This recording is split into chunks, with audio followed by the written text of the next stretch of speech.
ओम नमः सिद्धेभ्यः शुद्धात्मने नमः। नमो जीर्णाणम। सभी को सादर शुद्धात्म वंदन। आज भाद्र शुक्ल अष्टमी का यह शुभ मंगल पावन दिवस है। अष्टमी स्वयं भी शाश्वत पर्व है और पर्वाधिराज 10 लक्षण महापर्व भी अभी शाश्वत पर्व चल रहे हैं। और आज एक और शुभ प्रसंग है। आज 1008 श्री पुष्पदंत स्वामी का निर्वाण कल्याणक तिथि का भी यह शुभ मंगल पावन है। ऐसे तीन आज उत्तम पर्व यहाँ पर मनाए जाएंगे श्री जिनालय में। और आज जो हमें प्रतिदिन प्रसारित होने वाला संदेश प्राप्त हुआ है वह संदेश श्री कार्तिकेय अनुप्रेक्षा जी ग्रंथ और श्री पद्मनंदी पंचविंशति का ग्रंथ के आधार से लिया है, जिसमें उत्तम शौच धर्म के स्वरूप का वर्णन किया गया है। तो चलिए पहले पढ़ते हैं हम मूल संदेश। यहाँ पर लिखा है कि उत्तम शौच, जो मुनि समभाव अर्थात राग द्वेष रहित परिणाम और संतोष अर्थात संतुष्ट भाव रूप जाल की तृष्णा और लोभ रूप मल समूह को धोता है, भोजन की गृद्धि अर्थात अति चाहना से रहित है, वे मुनि का चित्त निर्मल है, उन्हें उत्तम शौच धर्म होता है। क्या बताया यहाँ पे जीव की अपनी तृष्णा को कम करने के लिए बात कही है कि शौच यहाँ पे जिसको समता भाव हो। कि किसका बात चल रही है? जो जीव, यहाँ पर मुनि यानी जीव की बात चल रही है। यहाँ सम्यक दृष्टि जीव उत्तम शब्द है, वो सम्यक दर्शन का प्रतीक है। तो इसलिए यहाँ पे सम्यक दृष्टि और मुनिराज दोनों के लिए समझना अपनी अपनी योग्यता और भूमिका के अनुसार कि जो मुनि समभाव यानी समता का भाव, सब में समान, किसी से राग और द्वेष का भाव नहीं करना कि ये अच्छा है और ये बुरा है। तो इसी प्रकार समता भाव के परिणाम के साथ जो जीव संतोष धारण करता है, जिसे लोभ नहीं है। देखो, लोभ कषाय के अभाव में संतोष गुण प्रकट होगा। तो संतोष धारण करके अर्थात जो जीव संतुष्ट है किसमें? अपने भाव रूप में, अपने ही जितनी उसे प्राप्त सामग्री है उसमें वो संतुष्ट है। तो उसे कहा कि वो लोभ से रहित है, उसे किसी भी प्रकार की अन्य वस्तुओं को पाने की चाहना नहीं है, उसके अंदर लालसा नहीं है पाने की। तो इस प्रकार से जो संतोष गुण को धारण करने वाला है, जो अपने ही स्वभाव में संतुष्ट है, उसे लोभ रूप कषाय का अभाव है। तो वह क्या है? लोभ रूप जो मल है उसको वो धोने वाला है, क्योंकि लोभ को पाप का बाप कहा है। ठीक है ना? तो यहाँ पे लोभ कषाय देखिए, जाति भी तो कब है? 10वें गुण स्थान में जाती है, मतलब कितनी पावरफुल कषाय है ये। इसीलिए तो लोभ कषाय को पाप का बाप कहा है और मिथ्यात्व को दादा कहा है। क्यों? क्योंकि मिथ्यात्व के वशीभूत होकर तो जीव लोभ करता है, वरना लोभ कैसे करेगा? जिसका मिथ्यात्व चला जाएगा उसका धीरे धीरे लोभ भी ढीला होता जाएगा। क्यों? क्योंकि अनंतानुबंधी लोभ चला जाता है। फिर और आत्मविशुद्धि के साथ में अप्रत्याख्यान लोभ भी चला सकता है, फिर उसके बाद प्रत्याख्यान लोभ, और अंत में कौन सा बच जाता है? संजलन लोभ, जो जाता है 10वें गुण स्थान में। तो इस प्रकार यहाँ पर इसको समझना है कि जो लोभी जीव होगा उसको भोजन के प्रति भी ग्रद्धता रहेगी और पूरे 5 इंद्रिय के विषयों में उसे अति आसक्ति रहेगी। 5 इंद्रियों का भोग एक साथ भोग लूँ। तो इस प्रकार से जो मुनिराज होते हैं उनका चित्त निर्मल होता है और वे इस प्रकार से लोभाकांक्षा से रहित होते हैं। क्योंकि मुनिराज कितने कषाय चौकड़ी का भाव हो गया है? 3 कषाय चौकड़ी का भाव हो गया है। और सम्यक दृष्टि जीव को 1 कषाय चौकड़ी के अभाव से उनको भी लोभ की मंदता है। इस प्रकार समझना है। अब देखिए, कार्तिकेय अनुप्रेक्षा जी ग्रंथ में पूरा ही ग्रंथ बहुत ही सुंदर यहाँ पर वर्णन किया गया। 12 भावनाओं का बहुत ही सुंदर वर्णन यहाँ पर मिलता है। तो अवश्य अगर नहीं पढ़ा है तो एक बार ग्रंथ को पूरा आद्योपांत अवश्य पढ़ें। पद्मनंदी पंचविंशतिका में आया है कि उत्तम शौच धर्म अर्थात सम्यक दर्शन पूर्वक की पवित्रता अथवा निर्लोभता, जो पर स्त्री और पर पदार्थ के प्रति निष्प्रह है, सर्व प्राणी प्रतीक के प्रति अहिंसक है और मिथ्यात्व रूप मैल को जिसने धो डाला है, ऐसे पवित्र हृदय वही आत्मा उत्तम शौच धर्म है। यहाँ किसे शौच धर्म की उपमा दी कि वो आत्मा उत्तम शौच है। ऐसा नहीं कि उसने 28 मूल गुणों का पालन किया, मुनिव्रत आदि अंगीकार कर लिया, गृहस्थी का जाल छोड़ दिया तो वो उत्तम सोच के धारी हो गए। नहीं, यहाँ पे कहा कि यदि कोई द्रव्यलिंगी मुनि है जिनका मन अभी भी कलुषित है, अशुद्ध है, उनके मन से अनंतानुबंधी लोभ कषाय का भी अभी तक अभाव नहीं हुआ, मात्र बाहर से उन्होंने मुनि पद धारण कर लिया है, तो भी वो उच्च पद को प्राप्त नहीं है। उससे अच्छा जो निर्लोभी श्रावक है वो ज़्यादा उच्च है। तो यहाँ पे बाहरी वेश को नमस्कार नहीं किया, बाहरी वेश में पवित्रता नहीं बताई। यहाँ क्या कहा, जिसके अंतर मन में सम्यक दर्शन पूर्वक पवित्रता उत्पन्न हुई है, निर्लोभता उत्पन्न हुई है, वो उत्तम सोच धर्म के धारक हैं। ऐसे ही जो स्त्री पर पदार्थों के ऊपर आसक्त हो, मार्केट में खरीदी करने जाए तो घर में ऑलरेडी इतनी सारी साड़ियाँ हैं लेकिन और साड़ियाँ खरीदनी है, इतनी ज्वेलरी है फिर भी और ज्वेलरी खरीदनी है, यानी उसे अति लोभ की आसक्ति है और बड़े खुश हो रहे हैं कि अरे वहाँ तो सेल लगी थी और हम इतना सारा सामान ले आए। तो यहाँ पर कहा कि ऐसे जो पर पदार्थों के प्रति अति आसक्ति का भाव है, सर्व प्राणियों के प्रति अहिंसक प्रवृत्ति है और मिथ्यात्व रूपी मैल जिसके अंदर में विराजमान है, तो ऐसे जीवों को उत्तम शौच धर्म प्रकट नहीं होता। तो यहाँ पे क्या कहा कि जब अंतर मन से सर्व कषाय भाव का अभाव हो जाए या वहाँ से उसको कषाय भाव के प्रति आसक्ति का भाव न रहे, 5 इंद्रिय के विषय भोग के प्रति आसक्ति का भाव न रहे, सब पदार्थों में समान रूप से समभाव रहे, तो उसे कहा कि उसे यहाँ पर उत्तम शौच धर्म प्रकट हुआ। अब यहाँ पे अपनी भूमिका अनुसार वहाँ पे लगा लेना कि अगर वो श्रावक है तो श्रावक के योग्य भूमिका में 5 इंद्रिय के विषयों के प्रति आसक्ति का अभाव होगा, संसार शरीर भोगों से विरक्ति होगी और अपने आत्मा के गुणों में अनुराग होगा, और जो परिग्रह आदि 5 पाप उनके प्रति अणुव्रत आदि अंगीकार होंगे, क्योंकि एक देश का त्याग होगा ना उसका जब तक, तो उनके प्रति आसक्ति का भाव नहीं रहेगा, मन में समता भाव हुई तो उन्हें उत्तम सोच धर्म प्रकट होता है। ऐसे ये उत्तम सोच धर्म के धारक महामुनिराज तो होते ही हैं, लेकिन गृहस्थ भी इसके धारक होते हैं। इस प्रकार इसको समझना है। ये निर्लोभता कैसी है यहाँ पर, क्योंकि जो 10 धर्म की बात आती है ना, ये मुनिराजों की मुख्यता से होती है कि जो मुनिराज संभाव अर्थात राग द्वेष से रहित परिणाम वाले हैं, है ना, तो वहाँ पे उनकी तो पूर्णतः अभाव हो गया। लेकिन जो भी गृहस्थ में है उन्हें थोड़े से रागांश शेष हैं, क्योंकि दोनों की विशुद्धि में डिफरेंस है। मुनिराजों की विशुद्धि ज़्यादा होगी और गृहस्थ की विशुद्धि कम होगी।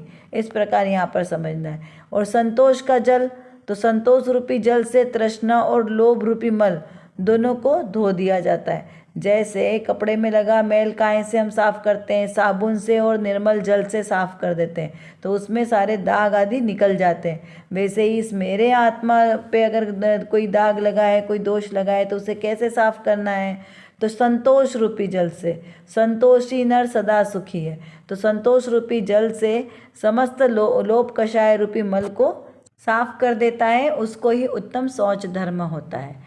इस प्रकार आह्लाद पूर्वक पूज्य गुरुदेव श्री कहते हैं कि तृष्णा अर्थात भविष्य की चाहना और लोभ अर्थात वर्तमान पदार्थ के प्रति प्रीति का भाव, भोजन में भी तीव्र चाहना रखना नहीं चाहिए। लाभ अलाभ रस नीरस में तथा स्वजन मित्रादि संबंधी ऐसा दोनों के लिए इच्छा करता है, वहाँ लोभ की 8 भेद रूप प्रवृत्ति होती है। इस प्रकार लोभ न हो और आनंद स्वरूप आत्मा में निवास करना, उसका नाम है उत्तम सोच। बापू भाव कोई अलौकिक है। इस प्रकार पूज्य गुरुदेव श्री के यहाँ पे प्रवचन के अंश है जो समयसार जी कलश 104 के आधार से यहाँ पर हमें प्राप्त हुए हैं।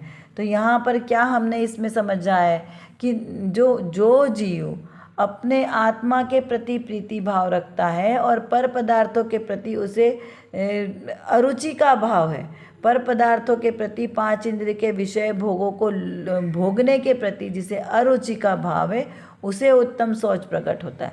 देखिए, जब एक एक इंद्रिय के विषयों में जीवों ने अपने प्राण गंवा दिए तो हम 5 इंद्रिय के विषयों का भोग करते हैं, और वो भी कैसे, अति आसक्ति के साथ। तो जो अति आसक्ति के साथ परिणाम होते हैं वो हमेशा दुखदाई होते हैं। और कहते हैं ना कि नीरस होकर, रस नीरस होकर जो परिणाम होते हैं वो हमारे आत्मा में साधक है, आत्म साधना के लिए साधक है, उत्तम सोच धर्म को प्रकट करने वाले हैं।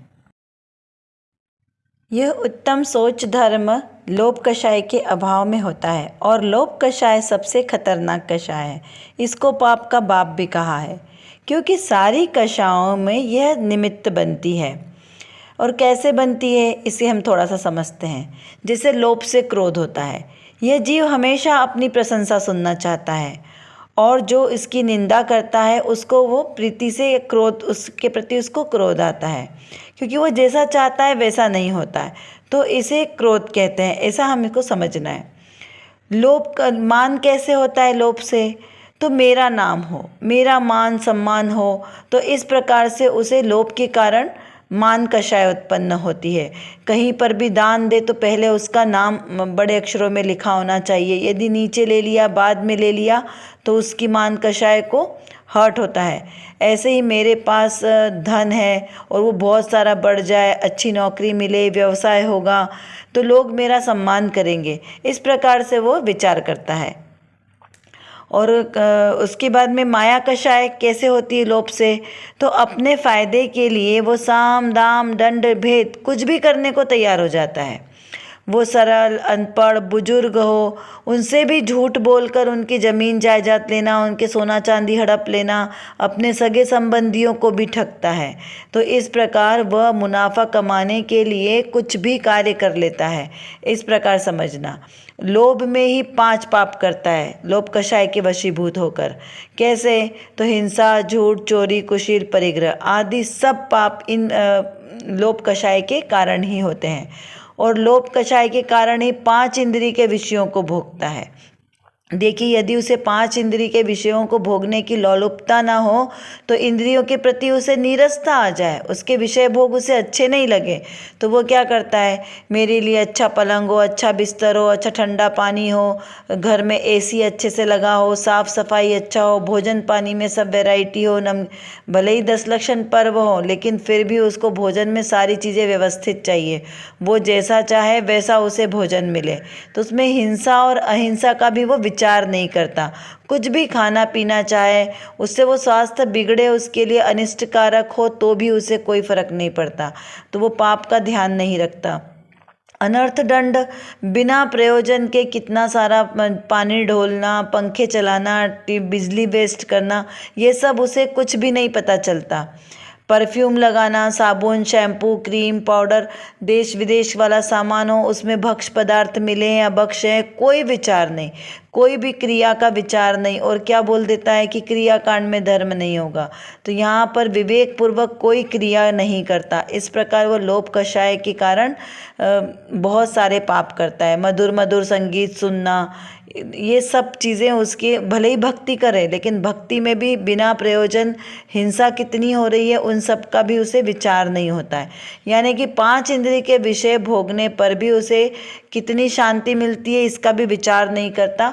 बस विषयों का पोषण करना चाहता है। यह शरीर अपवित्र है, आत्मा शुचि है यानी पवित्र है, पर इसका उसे ख्याल नहीं है। ध्यान, स्वाध्याय, चिंतन में मनन नहीं लगेगा।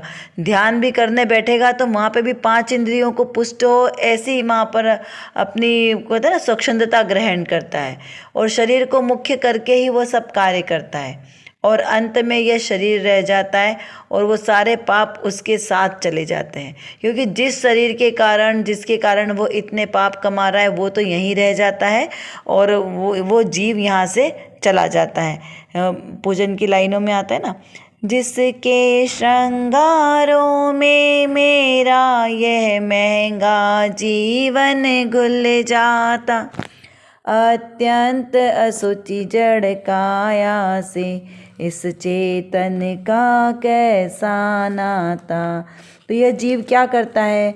अशुचिता दिन रात उसके श्रृंगारों में लगा रहता है, जो खुद स्वयं ही असुचिता का पिंड है, जिसमें सुचिता है ही नहीं, उसको वो सूची बनाने में लगा रहता है। तो भाई, मिट्टी मल से भरा हुआ घड़ा कितना उस पे साबुन इत्र आदि लगाएं जिससे वो स्वच्छ हो जाए, तो वो नहीं हो सकता, क्योंकि वो मलमूत्र आदि से बना हुआ है, तो वो नहीं हो सकता। हम शुद्धि किससे मानते हैं? जल से शुद्धि मानते हैं। तो यदि कोई वस्त्र हमारा गंदा हो गया है, मैला हो गया है, तो उसे साफ करने के लिए क्या करेंगे? क्या हम उसे कीचड़ से साफ करेंगे तो वो धुल जाएगा? नहीं धुलेगा। क्यों? क्योंकि कीचड़ से शुद्धि नहीं होती, वो उससे और ज़्यादा मैला हो जाएगा। लेकिन जल से शुद्धि होती है। यदि किसी गंदगी को साफ करना है तो हम स्वच्छ जल से साफ करेंगे तो वो साफ होगा। तो इस शरीर को कैसे साफ करें? कौन से इत्र से, कौन से क्षीर सागर के समुद्र का जल लाएं जिससे ये साफ हो जाए? तो नहीं, ये शरीर साफ नहीं होगा। क्यों? क्योंकि ये मल मूत्र आदि से ही बना है, अत्यंत मलिन दुर्गंधित पदार्थों से बना है, तो ये साफ नहीं होगा, क्योंकि इसके अंदर तो अत्यंत दुर्गंधित पदार्थ भरे हैं। नव द्वार भय घिनकारी, असी देह करे की मैयारी। ये देह दुर्गंधित पदार्थों से ही बनी है, तो ये साफ नहीं हो सकती। लेकिन इस दुर्गंधित देह में रहने वाला मेरा आत्मा, जो सदा काल से शुद्ध और पवित्र ही है, पवित्र था, पवित्र है और पवित्र ही रहेगा। देह देवल में रहने के बाद भी वो कभी अपवित्र नहीं हुआ है। ऐसा यह मेरा निःशुद्ध आत्मा है। तो हमें उत्तम शौच धर्म में क्या विचार करना है कि ये शरीर असुचिता का पिंड है, ये मेरा नहीं है। मेरा तो एकमात्र मेरा निज स्वभाव है जो सदाकाल शुद्ध रहने वाला है। लेकिन मेरी अज्ञानता के कारण, अपने स्वरूप को न जानने से, विभाव रूप परिणमन करने से मेरा आत्मा अशुचिता को प्राप्त हुआ है। तो अब मैं अपने स्वभाव का ध्यान करूं, उसका विचार चिंतन मनन करूं, तो मेरा आत्मा परम पवित्र अवस्था को प्राप्त करके शाश्वत सुखी हो जाएगा। इस प्रकार से हमें यहाँ पर इसका चिंतन करना है। अब देखिए, हम कुछ प्रश्नों के माध्यम से विचार करते हैं कि उत्तम शौच धर्म क्या है, इसे कैसे समझना, और कौन सी कषाय के अभाव में उत्तम शौच धर्म प्रकट होता है। उत्तम शौच धर्म का स्वरूप नहीं समझने से हमें क्या हानियाँ होती है, और उत्तम शौच धर्म का स्वरूप समझकर हमें क्या क्या लाभ होंगे, इसका हमें विचार चिंतन करना चाहिए। उत्तम शौच धर्म किसका स्वरूप है? मेरे आत्मा का या शरीर का? इसका विचार चिंतन कीजिए। कर विचार तो पाम, हम जितना विचार करेंगे उतना ही हमारा विषय क्लियर होगा, क्योंकि हमारे पास समय की कमी है और जानना बहुत ज़्यादा है। और किसको जानना है? अपने ही ज्ञायक स्वभाव को जानना है। तो जब तक हम अपने इस ज्ञायक स्वभाव को नहीं जानेंगे, तब तक हमारा कोई भी कार्य सिद्ध नहीं हो सकता। तो एकमात्र जो मेरे अंदर, मतलब मेरे आत्म स्वभाव में जो ज्ञान नाम का विशेष गुण है, इस गुण को एकमात्र अपने ज्ञायक स्वभाव को जानने में लगाएं, तो निर्विकल्प दशा की प्राप्ति होगी। और इस निर्विकल्प दशा के ही आश्रय से हमें शाश्वत सुख की प्राप्ति होगी। तो वो शाश्वत सुख हमें प्राप्त हो, इसीलिए पुरुषार्थ करना आवश्यक है। उसके लिए व्यवहार से तो सच्चे वीतरागी देवशास्त्र गुरु का आश्रय लेना योग्य है, और निश्चय नय से मेरी निज शुद्धात्मा का आश्रय लेना ही सर्वश्रेष्ठ उपाय है। अभी के लिए बस इतना ही। विशेष चर्चा हम आगे की कक्षाओं में करेंगे। तब तक हम अपने आत्मस्वरूप को जानें, पहचानें और उसी में लीन रहें। इसी विशेष मंगल भावना के साथ आप सभी को सादर जय जिनेंद्र।